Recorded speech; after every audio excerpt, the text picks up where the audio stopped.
Day of the Dead. I arrive in Guatemala on the Day of the Dead, November 1st. I'm curious about this holiday, so I go to the cemetery to see what's happening. What I find is quite interesting.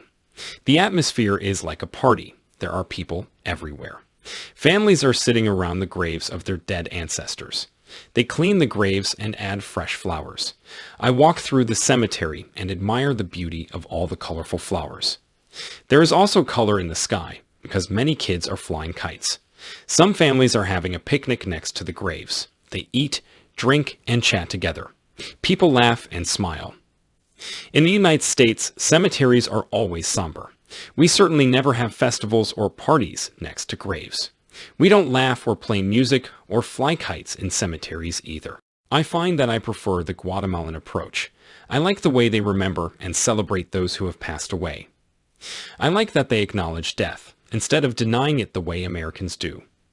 I like that there is life, as well as death, in their cemeteries. Guatemalans call it the Day of the Dead, but it is also a day to appreciate life.